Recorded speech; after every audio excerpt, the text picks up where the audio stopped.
This is the Flabbergasted Podcast, where we just can't believe you haven't seen it. Every episode, we discuss a movie that one of us has seen and the other hasn't. Follow us on Instagram at FlabberPod and subscribe in your podcast app of choice. I'm your host, Rogge. Let's get to it.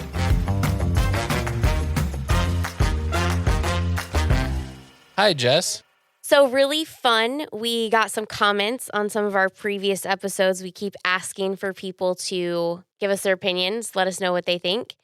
And Jay Shaw commented on our Edge of Tomorrow. Thanks, Jay Shaw. One of the best and underrated movie of Tom Cruise, Edge of Tomorrow. I love that comment, actually. I'm glad somebody liked it as much as me. Tom Cruise movies that I have seen. Top Gun. What other Tom Cruise movies have I seen? Mission Impossibles? Nope. 0.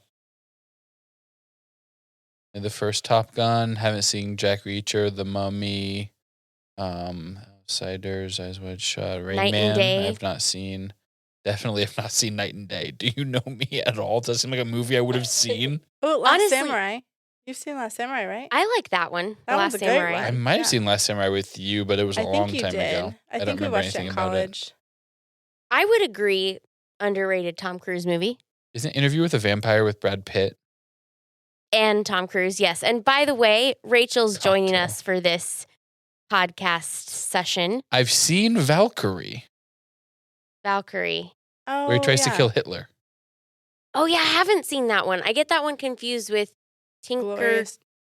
Tinker Tailor Soldier Spy? Yeah, that one. I've not seen that. Valkyrie should be on our list, though, if you think so, because I want to see that one. No, you're giving me Not no. particularly. Okay. Not something I have strong feelings about. Well, of the 3 Tom Cruise films that I've seen, Valkyrie, Edge of Tomorrow, Top Gun, and I guess technically, whatever you said, The Last Samurai. The Last Samurai. It is the only one I've seen in the last decade, and it was fine. I don't know what it's rated. I don't know if I would say underrated versus properly rated. It was properly rated to me. I think I'm not like, how did I not see this sooner? So I would agree that it is one of Tom's better films. I feel like I've seen a few handful more than Rogge has. I feel like he was in a lawyer one. Have you not seen that one? you're thinking of him in Jerry Maguire, possibly? Oh, Jerry Maguire. He was also in The Devil's Advocate. Nope, that was Keanu Reeves. Wow. But Honestly, he wasn't a lawyer racist. one. The Firm. And it's a John Grisham novel, I think. I'm much more interested in his filmography from the 80s and up to the mid-90s than I am in everything since then. Days of Thunder. Tropic Thunder. Rain Man, sure. We also got a couple voicemails, which were, I think, correct me if I'm wrong here, all from my mom, Ooh. expressing confusion at how to download and listen to the podcast. Do I have that right? Yes. I believe so. Shout out to my mom. Yeah, and she's listening because she misses you. Shout out to how often I call my mom. Look, I took her to a Pacers game this last weekend, so I'm I think doing it's okay. more like she can just listen to the podcast and hear Right. your voice whenever she wants. This is perfect. Perfect. She has hundreds of hours of me on recording that she could be Also, listening to. Couldn't figure out how to download the podcast, but definitely knew how to call in and leave a voicemail. That's what I'm saying. Here's the deal. We explained how, we downloaded the podcast app for her multiple times. Oh, I've downloaded several podcast apps for her. She has had the ability. Problem is to that she has an access this. Android, and I don't know how to use it. Oh, Yeah. I can't help. I don't have an Android, so I can't give you We'll good just have instructions. Jeremy help her. But now she's got it figured out. And she can listen to all of them to her heart's content. She So- also said something nice about me. I don't remember exactly what it was, but That doesn't sound like her. thanks, Gail. I appreciate it. Well, be more like Gail and call in to the Flabber line. Flabber Gab. Not 1-765-3-2. Is that the actual number? No, that's Eric Tutherow's cell phone number. Oh my God. 240 movie 76. I am here with Rachel and Jess today. Shout out Rachel coming on the pod. Hey. We are discussing the 2003 Yorgos Lanthimos directed film, Poor Things. Poor Things is a comedy drama romance starring Emma Stone. Do we agree with that genre? Comedy, drama, romance? I'm just throwing it out there. Yeah, I don't know what else I would fit it into. Maybe I feel put like drama first. would be first. I guess if you care about what order they're in. Okay. Poor Things is an account of the fantastical evolution of Bella Baxter, a young woman brought back to life by the brilliant and unorthodox scientist Dr. Godwin Baxter. So this is the film for which Emma Stone won Best Actress this year at the Oscars, edging out Lily Gladstone from Flowers of the Moon. Shoot. Flowers of the Killer Moon. Yeah, Flowers of the Killer Moon. A movie that I saw and couldn't remember the title of. And I didn't know anything about it going in. What did you guys know? That Emma Stone was in it. Okay. Rachel? That Emma Stone was in it and that she won and she was flabbergasted. And I knew that the style of it was done differently, just of the filming and things, just from what I'd read little bits of. So I knew that it wasn't going to be just a sit down normal movie. It's going to be more of a Rogge movie than a Jess movie Yes. in terms of weirdness. Just really quick, spoiler alert, if you haven't seen Poor Things, I feel like I just want to be sure you know. You're stop listening to a Poor Things podcast. That's No, on they're you. listening to a movies podcast. If you haven't, it's titled Poor Things 2023. If you haven't listened to it and you downloaded this and are going to be shocked about the spoilers, then I don't know what to tell you. I'm just saying. You can call Eric Tethero's phone number to get your money back on that one. We are going to talk about what happened in the movie, and I don't want somebody to think, I don't want them to get spoiled by listening to it. I did know a little bit about the controversy in terms of would this have been considered child exploitation? Because in theory, with her brain age versus body age and the potential glorification of that, which I think is a pretty goofy reading of a film that is about the interplay of sexuality and maturity and age and also gender dynamics, I guess. It's about a lot of things, I think. How surprised were you guys about the movie you just watched compared to what you were expecting? I was not expecting as much nudity. I didn't expect that. I also didn't expect the first bit of it to be in black and white because the preview I saw was mostly in color. Yeah, there was some black and white. I honestly wasn't expecting as much of the sexual content from the preview that was actually in the movie. But I only saw the preview once. It wasn't the direction I thought it was going. You don't usually throw that stuff into the teaser trailers, so I get that. I didn't see a teaser trailer. I saw the full blown. Gotcha. Where they started spoiling things in the trailer.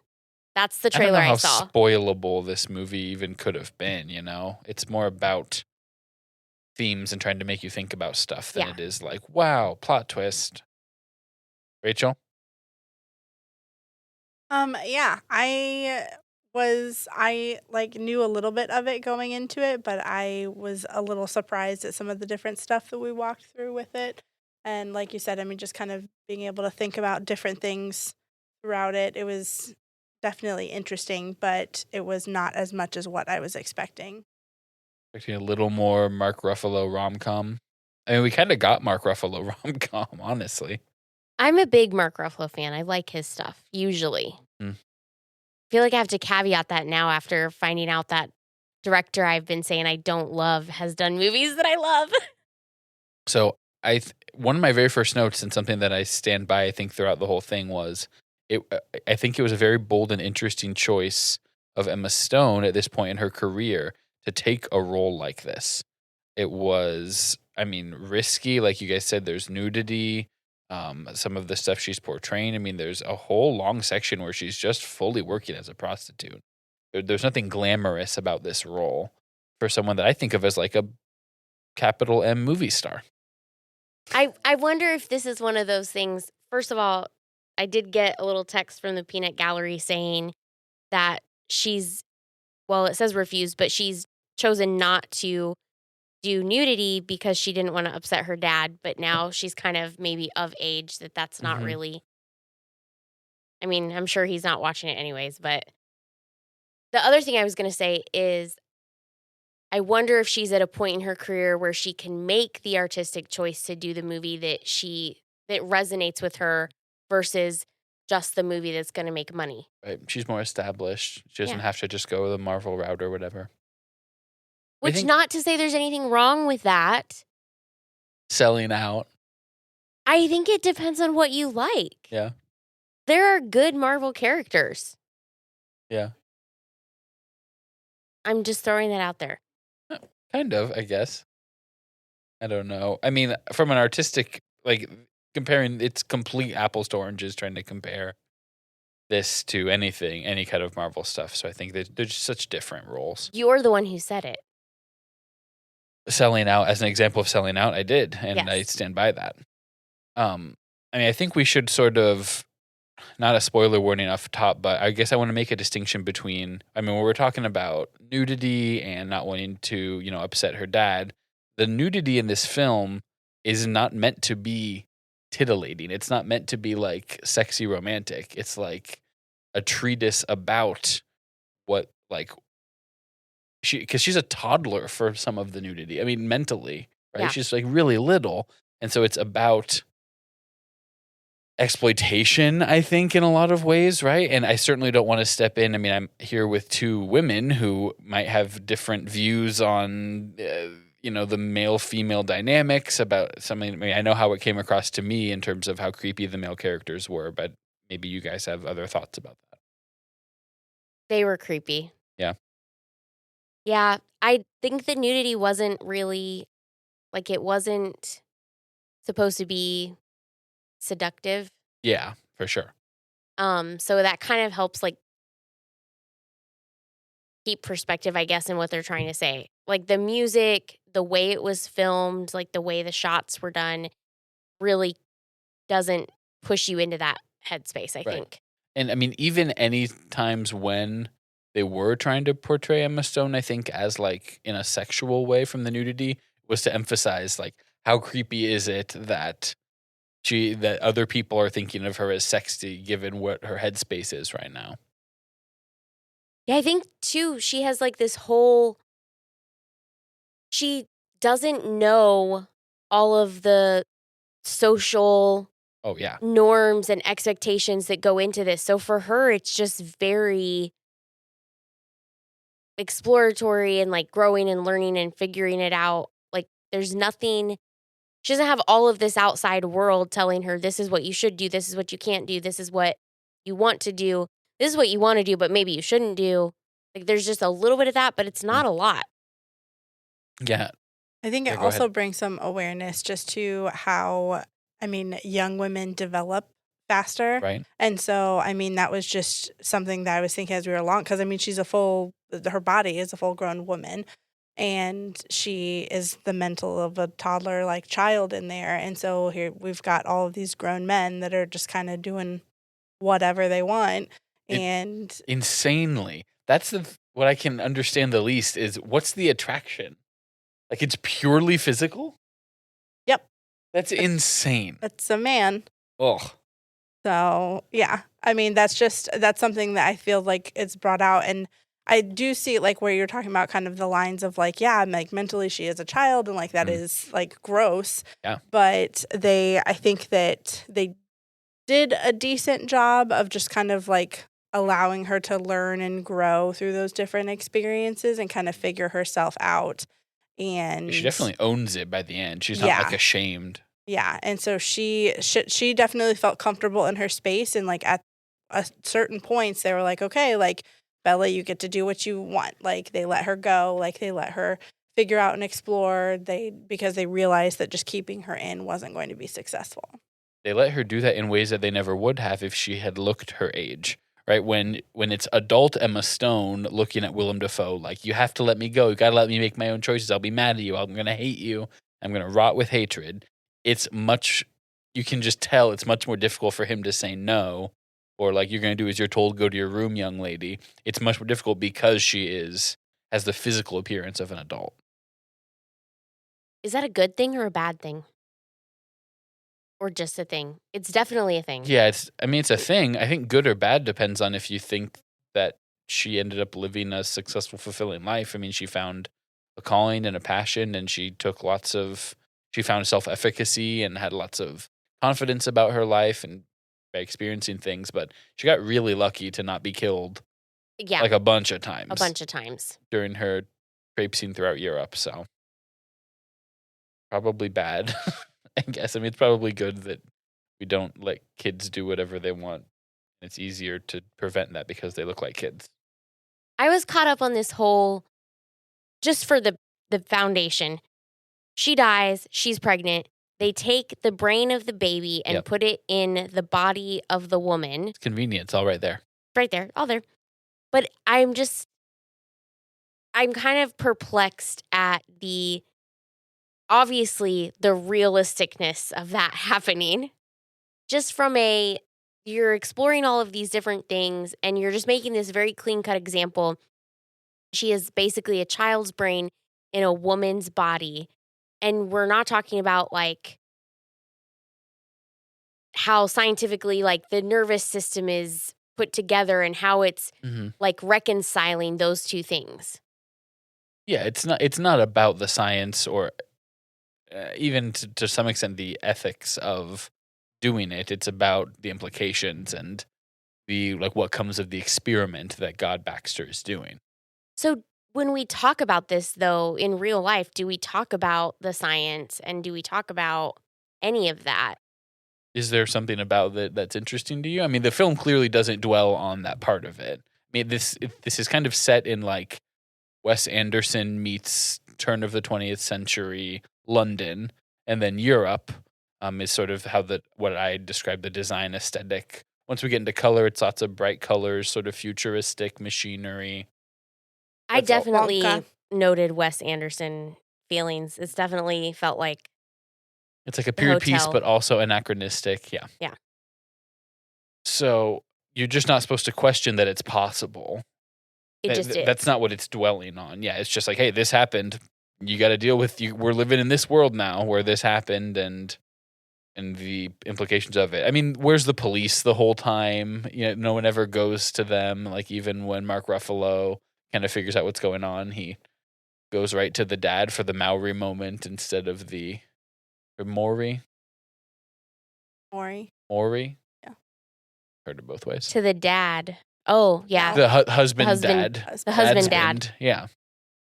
What about the comedy aspect? Were there any scenes or like bits or jokes that you guys found to be funny? I did laugh out loud a couple times, but I don't remember.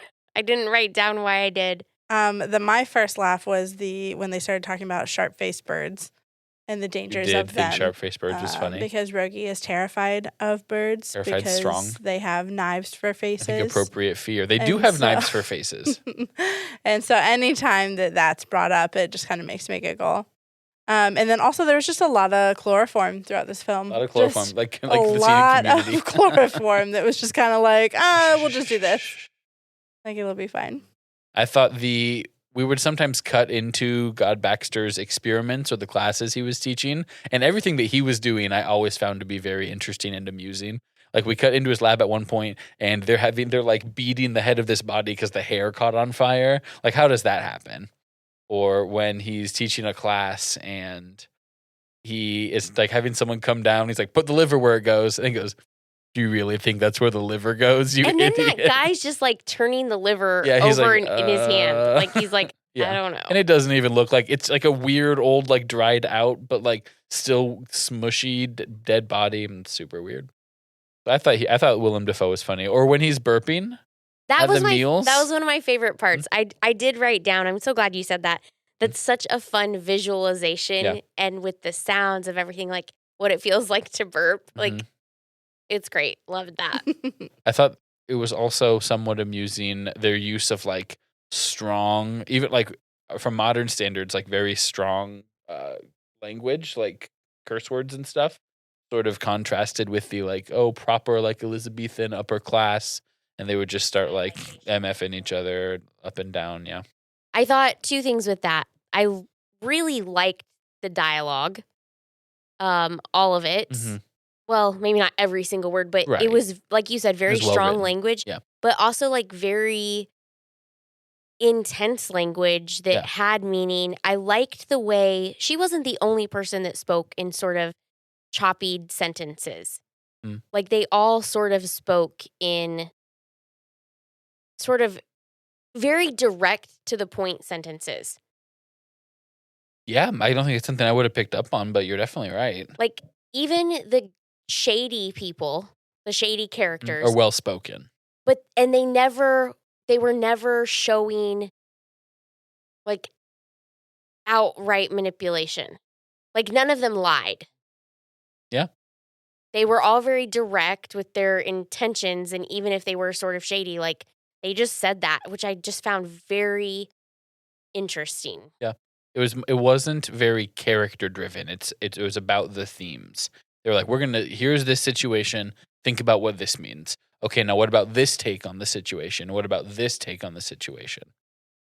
Because it wasn't about like, oh, I don't trust that person, or they're, I'm surprised they did this or that. Like you pretty much knew who everyone was from the beginning. Yeah. I also noticed the sleeves. Can we talk about the sleeves? The poof sleeves. Every single thing, every single outfit, poofy sleeves. We're talking not like a little puff. We're talking like another head on her shoulder size At sleeve. least 6 inches vertical every time. Yeah. Almost every time, which is definitely a choice, which I think is sort of going back to that sort of Victorian. Yes, it's kind of style. Victorian meets, but then there's also like almost belly shirt versions of it. Like Yeah. she's not always wearing full formal evening gowns. She's wearing like different takes on it. Which I mean, I'm no expert. I would assume that's not normally stuff you'd see in those kind of period pieces. I think part of that also ties into that is depicting the level of her mind because she's a child. And so the sleeves did progress getting smaller as she got older. Oh. And so they were a lot poofier when she was like just a toddler and like saying we and like different stuff. And then as you're going through the film, she still had the big poofy sleeves. But by the time that we were at the end, like she was in just a little 1 to 2 inch poof or no poof at all when she went with her husband/father for a little bit. Except when she was in the brothel. I feel like they put her back in more elaborate poofy stuff. Yeah, it was a little different there. You mean like all the way towards the end, though? Like yes, like all the she's way talking- towards the end. It went down, and then I thought honestly there was a didn't blip. notice that part, but I think you're right. Yeah, I think the poofs, I think they correlate with her mind space. You'll have to go back through and watch and track the poofs, Jess. On your next watch through. Let's table that till the end. Oh, no, we're all waiting on pins and needles. I'm sure you're going to say you loved it and would love to watch it again. Don't let anyone skip to the end here. The camera, you talked a little bit about the camera angles. That weird fisheye camera. Weird occasionally. fisheye lens. You had the thing where it's like very in focus on the person's face, and then anything behind them is completely blurry. So like the focus was and so I wrote abnormal, almost distracting. Do we think this was intentional? What was the goal of? Was it just to make it look more, trying to give it maybe more of a documentary feel? Just emphasize this is because it's more experimental, I think, when it's in black and white, and when we're back with McCandles and Godwin Baxter and all of that. I noticed it more at those points. So I don't know if it's correct or not, but I feel like when they were using, I don't know what it's called, but like the pinhole lens, where it was just the little circle one and then it was kind of fade out, like we're focusing specifically like on that person. And like I feel like when emotion shifted or when like kind of different things we're trying to get across, that's when the lenses shifted. Yeah. Because like there would be a time where they would be like two people were walking and having a conversation, and then it would shift between the two different types of like setting. And so I think they were just trying to get a visual representation of the feelings that were happening or like the conversation that was being expressed. Yeah. When I first started noticing that, I thought he had some kind of weird bird camera that was following her journey. And then I'm like, okay, just like maybe that's not it. a spy cam? Yeah. Oh, Drone. okay. Well, he had the weird horse carriage thing that wasn't really a horse carriage, but was like a horse head, which I couldn't tell if it was a real horse head. Yeah. And then was like a steam powered carriage. So it there's wouldn't a have little been bit of far steampunk. fetched. I've got some quotes from kind of the first half of the movie. It was obvious. Take the infant's brain out and put it in the full-grown woman. Was it Like, obvious? just the way that he says, like, it was obvious. I mean, this is a guy whose dad, what was it, like, destroyed his thumbs when he was a kid. Yeah. And took out some of his, like, gastric glands just to see what it would do. That was kind of and castrated horrifying. him and stuff. I yeah. didn't love that. It was I mean, you're like, not supposed to, but what if Hannibal Lecter, there's a Silence of the Lambs, it's the second one. I don't know. It's like making Dr. Frankenstein somewhat sympathetic, but also like more realistic. Like, he is crazy, but he's also a genius and is able to instruct and teach and successfully do full brain transplants. Or when they're like slicing a brain like a loaf of bread. Yeah, I he think was that's like- supposed to be funny. oh. Yeah. Jess was cringing. For I literally, sure. there were a lot of Oh, I'm moments I sure. was cringing. I'm sure she was. Like when Mark Ruffalo comes down and he like slams his head on the bar, I'm like, oh, yeah, he ow. slammed his head on the Like, bar twice. Twice. So what do we think about his acting? What do we think about his performance in this? I mean, he was able to portray the character well, I think. Didn't love the character, but yeah. Did you mistrust him from the beginning? Oh yeah. I was skeptical. Yeah. Like I I was didn't like, oh, no. instantly, I wasn't like enjoying him. I'm like, okay, maybe you're curious, but also you're a little shady. I think you're a little shady, dude. Yeah, right from the beginning, I was like, you're going to be a terrible person.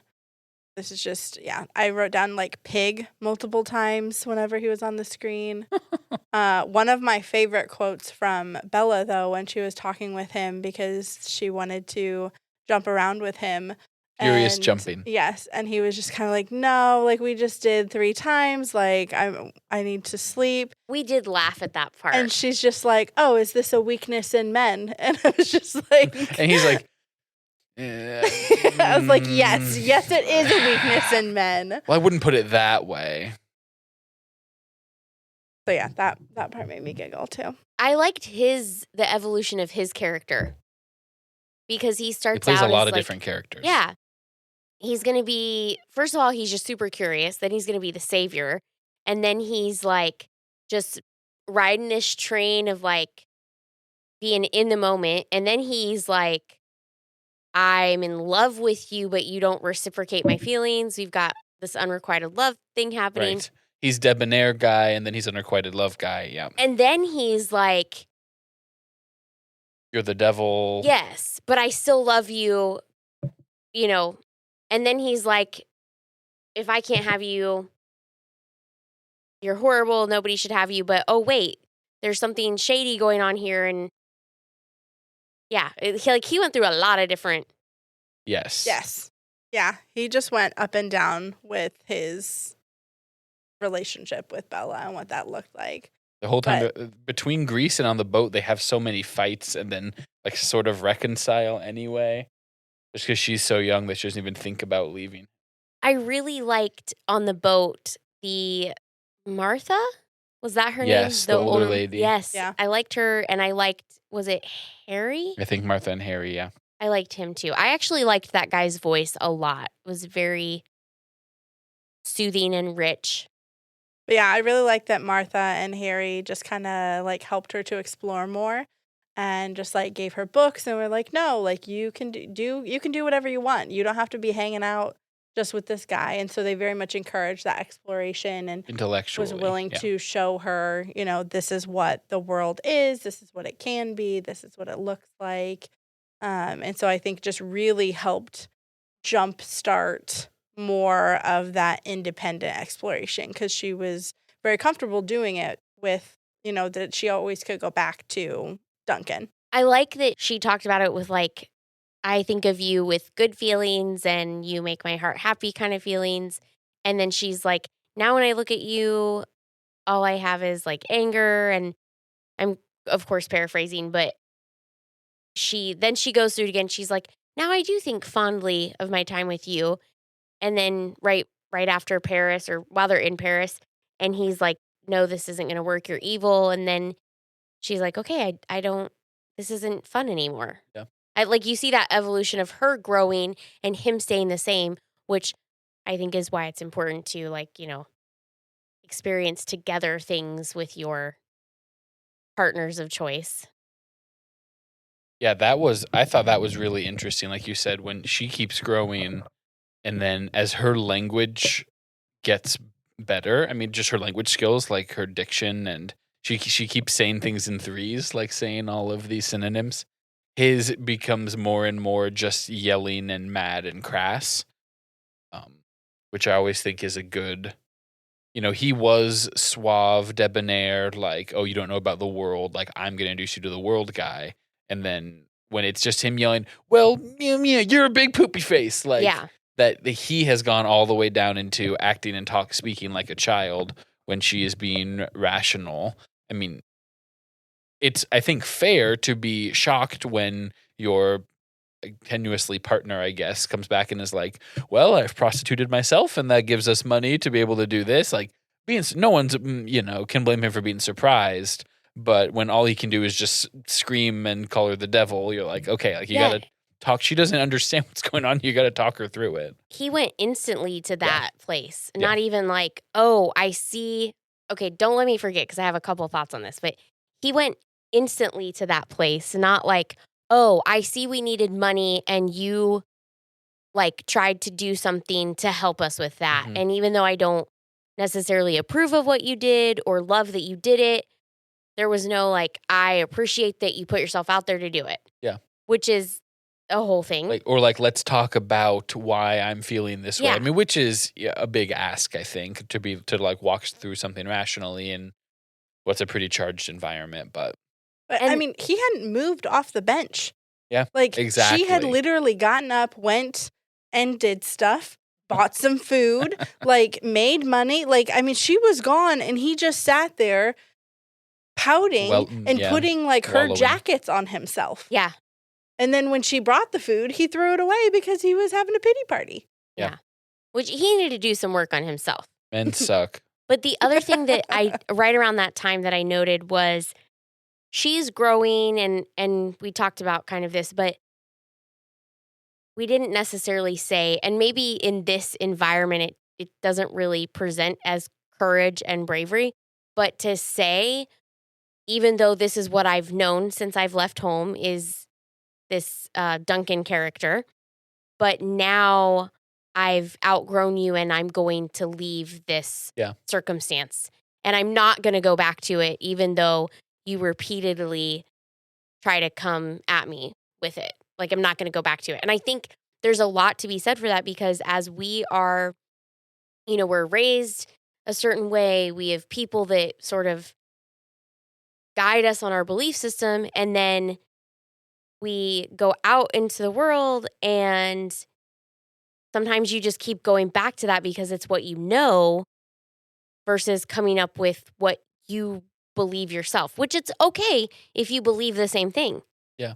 But I think there's something to be said for that. And I also think like there's something to be said if you translate that into abusive relationships. Like, it takes a lot of courage to leave an abusive relationship. Yeah. And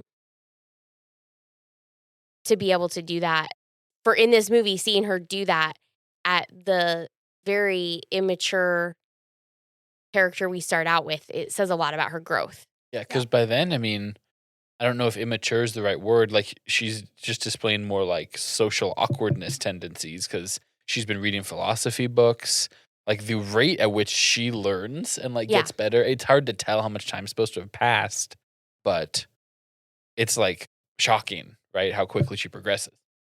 Because like Harry had mentioned when they were on the boat, he was like, why are you still with him? Like, why don't you leave him? And she's like, I just keep hoping that he'll change. Yeah. Like, that's just kind of where that was her mindset of like, I'm just going to keep hoping that we'll just kind of plug along and it'll get there. And then when they do eventually leave and she brings out that like she had money this whole time, she said that she wrongfully believed in him and thought that they would be able to make it, and they weren't. And so that's why she was done. And so I wrote that down just because I liked how she had worded it, that she wrongfully believed in him, is that she continued to try, but that's not where she should have been placing that. Okay, let's talk about the sort of last act. God Baxter is dying. He and Bella comes back to meet with him and, sort of make her peace and like learn about how she came into being and all of that kind of stuff. She decides to marry Max. They're at the wedding, and the new, what's his name? Alfie Blessington is that the last name, I think? Yeah. Alfie Something Blessington, like the that. General Blessington shows up and is like, Victoria, you're coming home with me. Wait, do you want to talk about how she processes that Godwin's dying? Or do you want to jump right to the wedding? Do you want to come Well, back? I think we'll end up coming back to it because of the sort of twist ending. Okay. But I wondered what you guys thought of Alfie and how quickly. I mean, I think we all sort of knew, okay, this is going to be a terrible dude. But I when he literally shows up, texted Jeremy. I'm like, Yeah. okay, he's obviously an abusive Mhm. person. Yeah. And so when it's so obvious from the beginning, my mind is like, okay, so like what's this movie trying to get me to think about, or like telling me, or like why bring this character in here? Would we have been fine without the last 20 minutes when they just got married, or was it good to see what drove her/her mom to that point in the first place? To the point of suicide. It was kind of like I didn't realize that I sort of wanted this, like just trying to wrap up every portion of Bella's life story. But she would want Yeah. it. She's a thorough enough person that she would want it. I think you're right. Like as I was watching, I didn't realize that I'd kind of forgotten Right. that she had committed suicide or jumped off the bridge. Yeah. Like I totally, by that time, like it was just in the back of my head, but I wasn't questioning what happened. And that's because God Baxter doesn't care. He's like, this is a pregnant woman. This is a perfect specimen. I can do my experiments. Like he's so logical scientist about it. She's definitely not Victoria anymore. Oh, and I think yeah. they all really knew that. She even knew that. She's like, I can't remember you. I don't know you. And I think that that's part of the reason why Bella went, was for the experiment. I Right. mean, that was just the theme of her throughout the entire thing, was testing stuff out, figuring it out, because that's how she was raised to do things. And so she's like, okay, I need to go and figure out why this was the reason that my mom decided to jump off the bridge. Like, Yeah. I need to understand what this was, and that's why she wanted to go. And I think that's why God was like, yeah, like, go, like, so you can do what you need to and figure it out. And I think it speaks to her self-confidence at that point. Mm-hmm. She's like, I'll be fine. Like, this is clearly an aggressive, intimidating guy. He starts brandishing the gun before they even get out of the carriage. Like, he's a psychopath. Yeah. Right? And she is just like, no, I'm going to come and go whenever I please, and you're not going to trap me here, and I'm going to be fine. I like how Max and God were like, they let her go. Mm. I mean, they kind of objected a little bit, but ultimately, like, they weren't grabbing her and pulling her back or anything. Yeah. And I felt like that's, like, ultimately supportive. They're like, go ahead. Like, we're here for you when you come back. We're here to help you if you need help, but we understand that you have to do this. We don't like it. Yeah. But go ahead. Because it's the second time that God has done it, Correct. and it's the first time that Max got to do it. Yeah, she had to because she chloroform him the chloroformed him first for the first time. Yeah. And so I think that was also more growth to see from him, too, if he's just like, I love you, but this is what you got to do, I guess. So hit me up later. And she handles it really well. I mean, like, she destroys the situation. Like, Alfie's got no chance against her, and we knew it from the beginning, right? Which the thing that I thought was really interesting about that was this idea that she was a cruel person to begin with. Right.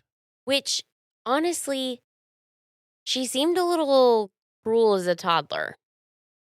Like, Right, when early she's on in the the movie. fascination with blood and stuff. Yeah. And you're like, is this just because she's being raised by a mad scientist who's slicing and dicing? Right. Or, Mhm. Or is that kind of her?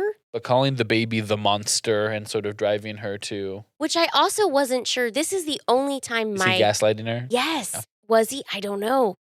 I think he's too stupid. Well, and it doesn't fit with the theme of anything else we saw. Like I said, Yeah. nobody else that we know of lied. We have no indication that she, at that point, is that manipulable. Right. And we don't, I mean, it's just didn't line up with what the characters were doing. Because So- she walks in, he's like, martini, and basically almost immediately is like, this will knock you out so that I can castrate you. Yeah. Which is insane.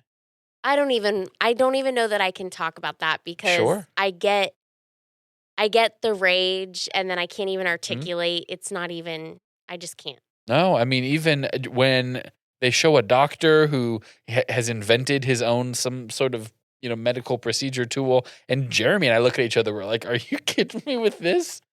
And like, there's no way. Like, you just knew there's absolutely no way Bella's gonna let that happen to her. She would rather. I thought there was a world where she allowed him to kill her or like forced him to or something. Because she was like, I'm just not going to stand for that. I did think that she was going to just keep walking towards him, and he's like, oh, yeah, I'll shoot her in the heart. And she's like, uh-huh. And so I thought she was just going to keep going until the gun was, like, touching her, and then there would be some climactic moment of something. I was like, she's calling his bluff, because if she walked up to him close enough that he had to move the gun, he wasn't going to shoot her. Yeah, it's her bravery versus his bravado, right? If you're brandishing a gun around like that, as wantonly, as carelessly as he is, with like pointing it at his butler because he was going to clear his plate too quickly, right? That's an indication of an extremely insecure man, not someone that's actually just going to like fire off. Yeah, and I'm like, hello, toxic boss, quit your job. Yeah, honestly, or hello, poison the food.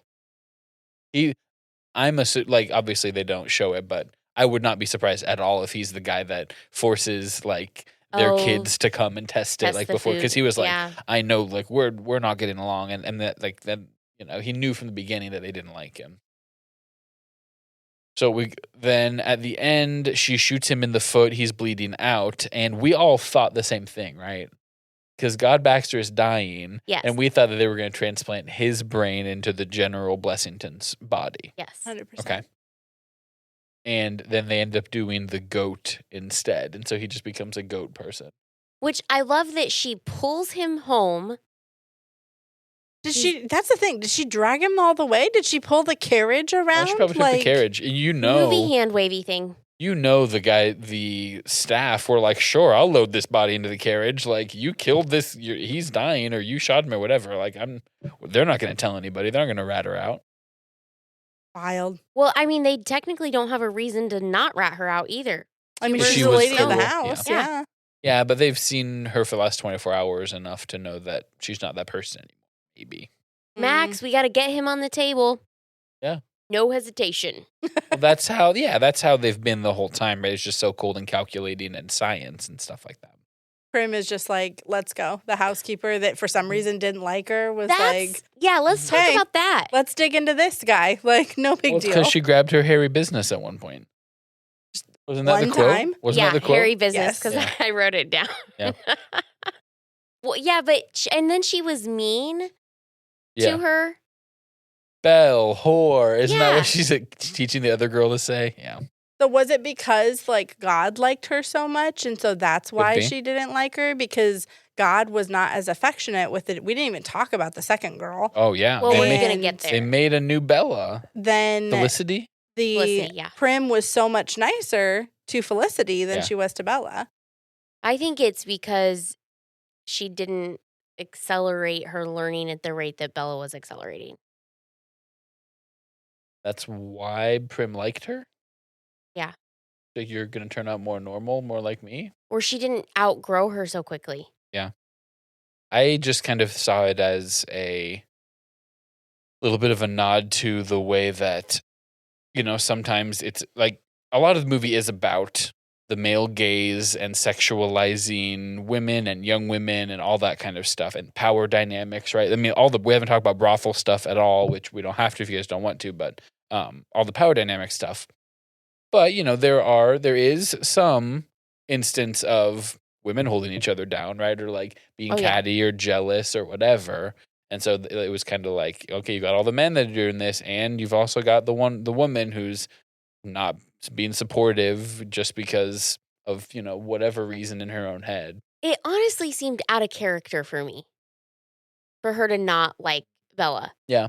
First of all, you're working for a mad scientist, okay? And he likes her. And you're doing crazy stuff in the lab. Like, we see you literally doing crazy stuff in the lab. Yeah. She does come to the wedding. Yeah. And she's there at the end. That there's someone in the wedding. She's there at the end. That wedding should not have had, and it should have just been like an eloping, like, judge of the court, like, But then there's actually, no, like, we've got a best man and we've got, someone that's actually, can sit there and clap like when they say I do and stuff. I thought that was really cute. How do we feel about Bella's relationship and how she eventually accepts her upbringing and what God did? Because she says, I can forgive you for the act because I'm alive and I've had these experiences, but I can't forgive you for the lies and the entrapment. Is that fair?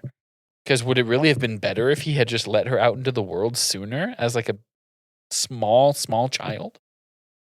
I think that she would have forgiven him for that with more growth Of her own? of her own. Yeah, a couple years later, she might have been like, okay, you know what? Like, I see that you were trying to, is in my self-interest type of thing. Okay. I also think that it was really articulate for her to recognize that and say, like, even though I have all of this, what did she say? Anger, confusion, and dissonance, something like that.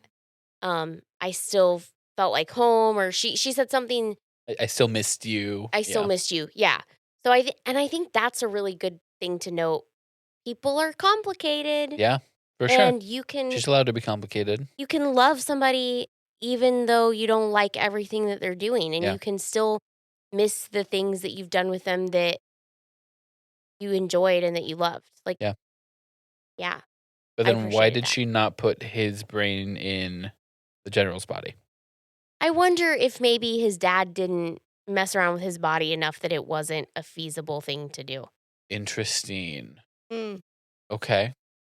he did have cuts literally all over his face. Oh, yeah. Mm-hmm. Big time. So, I mean, it could have been a thing that they. But also, he had said that, I mean, because the woman wasn't told yet. When did he True. die? And then when did the guy come?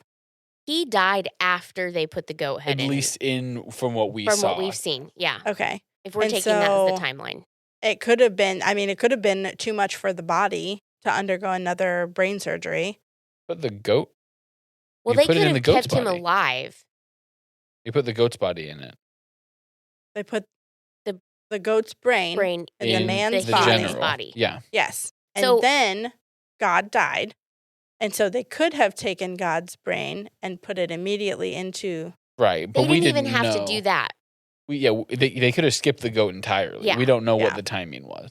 Because I mean- it was only his foot and they didn't want him to bleed out. And so they Yeah. were going to save that. And that's when Max is like, well, that's not really going to change anything about him. Yeah. And Yeah. at that point, I'm like, just, and And God would have been like, great. Yeah, that sounds, he'd be into that kind of thing.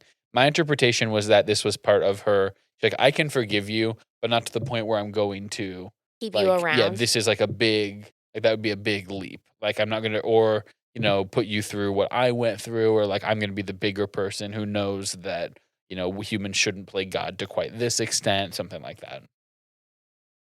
Do we want to talk about the brothel at all? Do we have more to talk about with Felicity? We didn't talk about McCandles very much. Want to have strong thoughts on any of those topics before I hit you with the two? Well, one's a movie and one is a novel with many interpretations of it. I thought McCandles was fine. I mean, yeah, he was just kind of weird because he was watching her grow up and then, like, kind of fell in love with her. And It was so, weird. like- Yeah, it was Did weird he at the fall in beginning. love with her? He fell in something with her. Lust. I think- Infatuation. yeah, that's infatuation, a maybe. good word. Yeah. And Into so- this protector role or like It's that kind of thing. some kind of Stockholm syndrome. He Yeah. respects the science of God Baxter so much as a professor. He'll do whatever he wants him to do, and then he just gets so locked into her. Yeah. that- I think that's more likely. Maybe later on it would grow into this kind of a love thing. Yeah. And I mean, as they were walking and, like, talking, and she was just kind of, like, pretty matter-of-factly, like, yeah, I do, like you, and I think that this would be good, but, like, this is who I am. And he's just kind of like, okay. Like, I mean, he's very much, like, doesn't want to tie her down because he knows that she doesn't want that. And so I think at that point, like, they had gotten to a point where, like, it mutually would have Yes. been well for both of them. But, I mean, I would have been not thrilled had they gotten married at the very beginning. Right. when Agree. God was like, yeah, this will be great. Like, Oh, that's the other thing that I was going to mention about if they'd put God's brain in the general. Yeah. He's then, like, his lifespan is renewed, essentially. Right. Yeah. Right? That might have just been too much of a stretch It's in like a terms of. weird power dynamics in the relationships there, because, yeah. It becomes like an episode of Rick and Morty or something.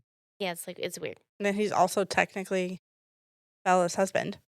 Yeah, her husband, he really, for all intents and purposes, he was her father or father figure. I mean, we didn't talk at all about, they all call him God. Like, that's insane. I thought that was a thing, and then I'm like, okay, it is a thing, but they made it not a thing by making his name Godwin. Yeah. I mean, they all know it's tongue-in-cheek. Like, they all know what Yes. they're doing as they're doing. Yes. So, when's the last time you guys saw The Curious Case of Benjamin Button? Is this a I've movie that you never hate or seen it. something? Okay, you've never seen it because you hate fun and joy. Rachel, have you seen Benjamin Button? I have not. I You've don't. also not seen it. Okay, Call interesting. in if you think Benjamin Button is a movie full of fun and joy. I didn't say full of. Okay. I said it okay. includes fun and joy. Well, then never mind. I won't make this analogy. How familiar are we with Frankenstein? The novel, not like the monster. I'm not familiar with the novel. I'm familiar with several different monster. takes on the With Bride of Frankenstein and Young Frankenstein kind and of stuff. idea. Okay. Not the like serious, like actual like movie depiction of what happens in the novel. Correct. Rachel? Was it in black and white? I'm talking about the book. Oh. I don't believe I have read the whole book. I've read excerpts Okay. from it. In the book Frankenstein, he actually becomes, much like Bella by the end, is very articulate and self-aware and all of those sorts of things. That happens earlier on. I mean, you have the whole he wakes up and breaks out of the, roar and breaks out of the lab and stuff. But it's written like from his perspective, where he's like writing a diary, is very well spoken. It's written from the monster's perspective? Yes, Frankenstein's monster. And so he spends a lot of time, it was high school when I read this, but he is like sort of observing a family. Like he is camped out in some kind of like abandoned room on the edge of their house that can sort of peek through and like really notices their family dynamics, and eventually like reveals himself to one of the kids who likes him, but then the family gets scared of him. And so it's like that. It's the eloquence and self-awareness and intelligence of the sort of synthetically created life form with also other people's perception of it. I mean, obviously, it's the opposite where Emma Stone is supposed to be, the most beautiful woman any of them I've ever seen, versus Frankenstein being so just immediately physically repulsive. But I thought there were some parallels there. So apparently this was based on a book? Sure, probably.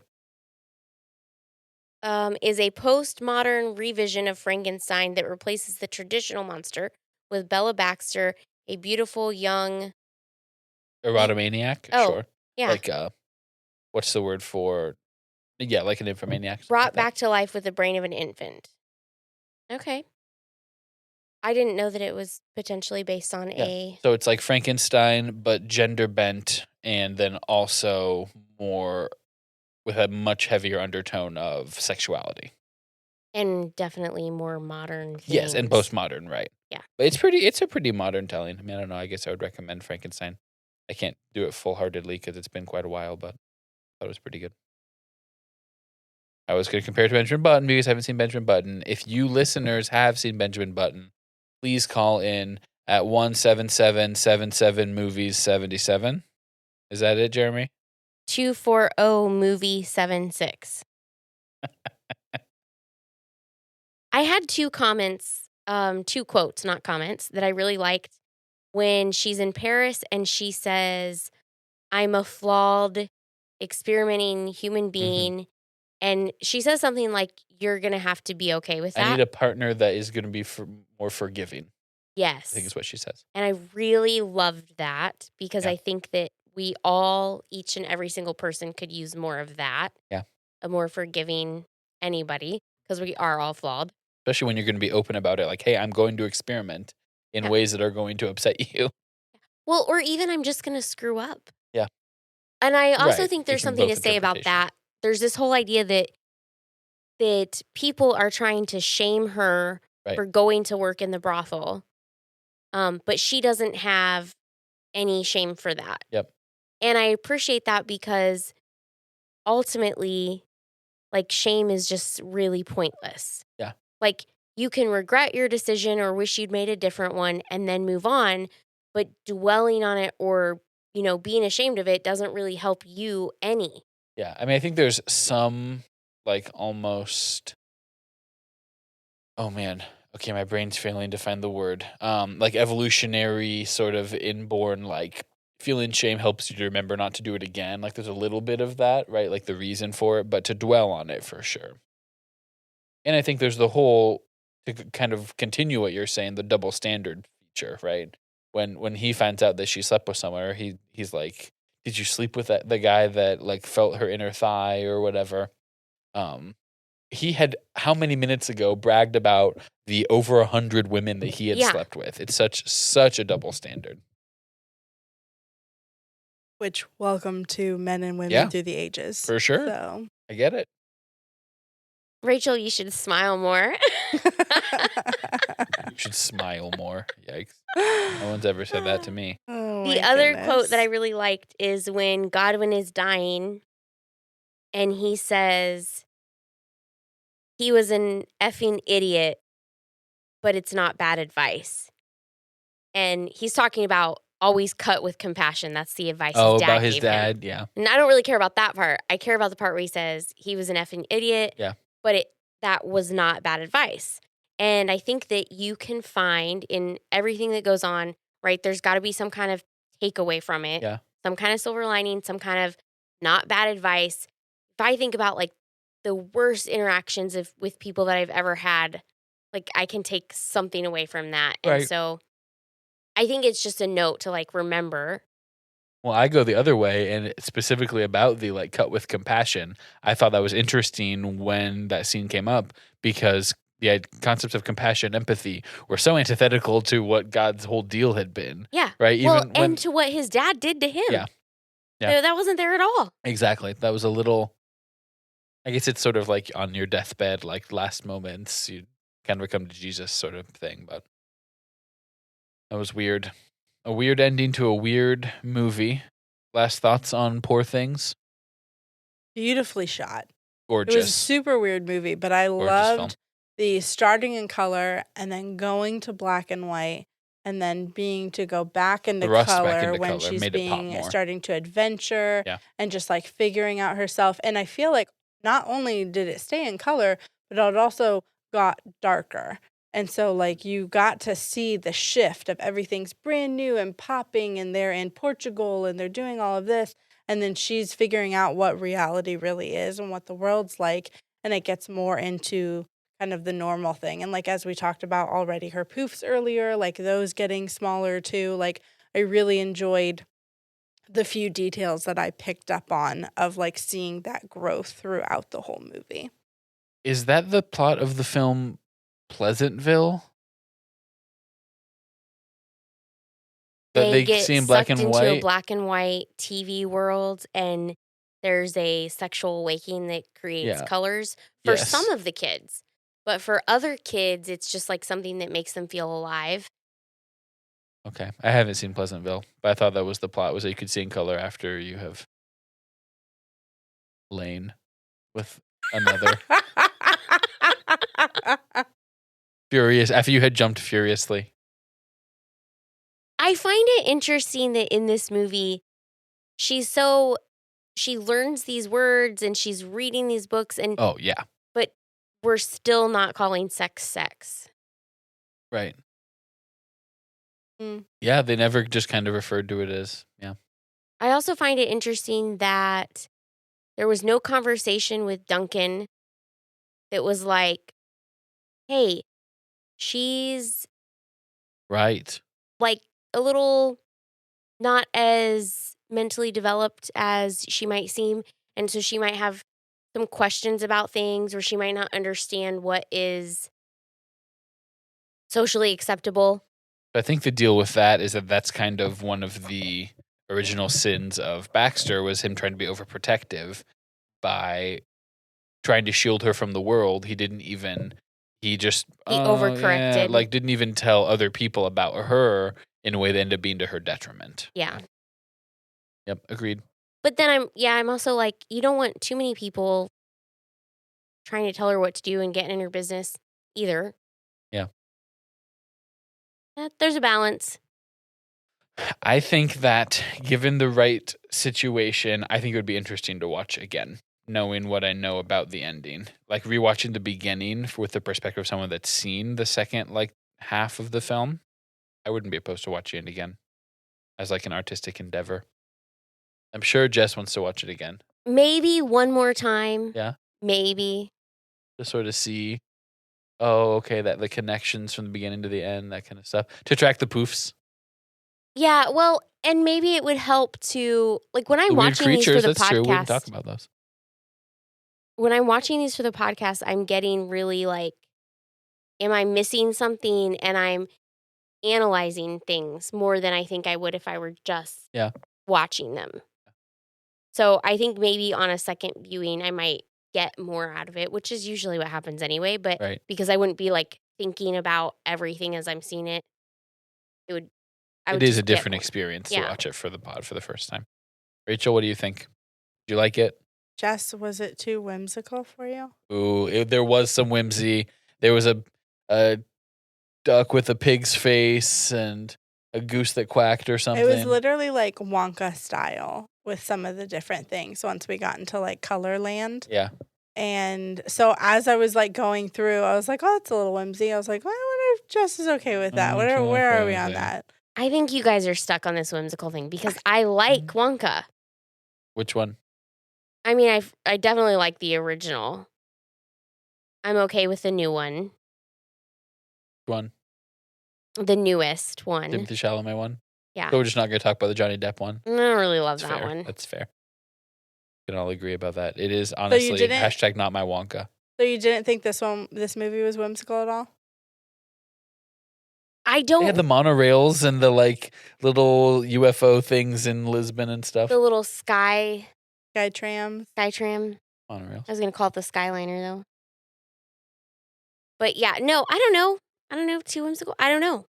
It's tougher to focus on the whimsy of this film when there's so many other themes that are like punching you in the face. The colors were gorgeous. It was really pretty. Like on the boat and his stateroom. Jeremy was like, "That is a big room on that boat." And that's why I thought of the Wes Anderson thing because the Grand Budapest Hotel, like the colors. Yeah. Right. Yeah. So I was definitely thinking that connection. Yeah. But I don't know. The animals, while entertaining, were very distracting for me. That I almost didn't notice them at all. I couldn't tell you anything specific about them because I was so unfocused on them. I was just like, why are you? Well, I actually wrote down in the very beginning, like less than 5 minutes in, is that a duck goose, like or a dog goose? Yeah, it barked. Yeah, like a goose. There was like a pig chicken on a dog body. Yeah, or a goose that was like acting like a dog. Yeah. Yeah, I definitely. That was very distracting because then I just want to get sucked into like, what are you? What do you do? How do you act? Kind of thing. Yeah. So you would see it again one more time? Under the right circumstances to pull from my dear friend Rogge. Some gin and chloroform. We'll make cocktails. Ugh, no gin and chloroform. What is she? Is it supposed to be vodka that she's just pounding in Alexandria when she finds out about poverty? It was some clear, yeah. Yeah, I don't know. Probably vodka, right? Probably vodka.